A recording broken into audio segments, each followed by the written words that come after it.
And joining us now, the head of the health team for the Hostages and Missing Families Forum, Dr. Hagai Levine. Doctor, thank you so much for taking the time to talk to us.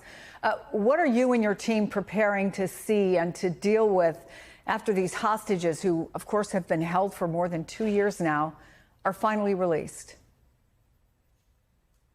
So we need to be prepared for any possibility. We know from previous releases that hostages are expected to be harmed, both physically and mentally. We know that also from the recently released videos, and we know they will need a long recovery process. To quote your reporter, we cannot undo these 2 years of nightmare they have been through, that the families have been through. We need to help them to become humans again after they were dehumanized by the Hamas. It will take time, but first, when we get 20 people alive, we can start the rehabilitation for the hostages, for the families, for their communities, which are still uprooted in Nir Oz and Be'eri, and for the entire nation. Well, Doctor, has helping previous hostages kind of provided a roadmap, not just for treating the initial health issues, but knowing to expect also emotionally long term? Definitely. We studied and together with the health teams across Israel to study the lessons. I think it's also important for the world.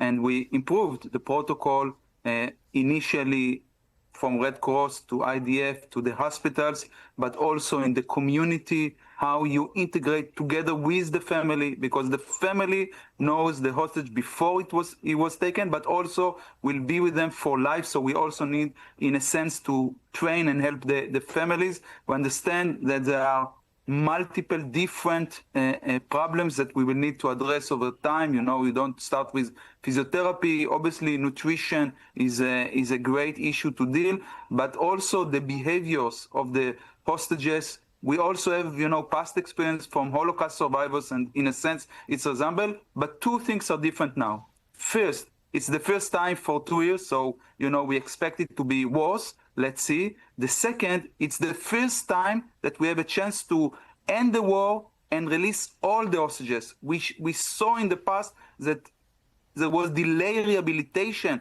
of the hostages and the families because they felt guilt, because they were occupied in fighting to release their friends in captivity. Now, finally, we have a chance for complete recovery for the hostages, for the families, and hopefully for the entire region. And I want to take this chance also to thank, here with the families, to thank Trump and the American people, because although it's the wish of the vast majority of Israelis, it could not have happened without USA. You have lived this with the families every day, and I know just from doing interviews over these past 2 years, there were times when there was hope, and that hope was dashed. And so, I think that when we heard from some of the folks, there is hope, there is excitement that is mixed with trepidation. And can you give us a sense of how the families are doing right now and the conversations you're having with them? Yes, I don't want to say mixed, because there is great hope and even excitement. Even some, you see people smiling. After 2 years, some people, families that you did not see them smiling, they are now smiling.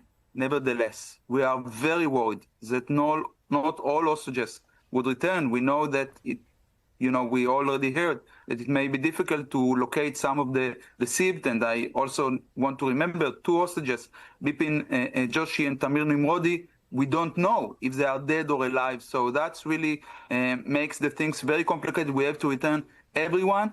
And also, the families are here on the edge, me and the team as well, because it did not happen until it happened. So we count the seconds, the minutes, want now the time to pass as quickly as possible. And it means that we have now urgency. We really need, to bring these people now, because things could, like the Murphy Law, things could get on the wrong way. So we would really like to be 72 hours from now with all the 20 hostages back and safe in Israeli hospitals, with finding the deceased hostages and identifying them and knowing that this stage is past and we can move on. Let's fingers crossed to be in that stage very, very soon. And also there is uncertainty because at any hour, maybe some hostages would be released and, people would be surprised. So let's wait and see how these coming days evolve. Well, Dr. Haggai Levine, thank you and your team for all the work you have done over the last couple of years and for taking the time to talk with us. Thank you.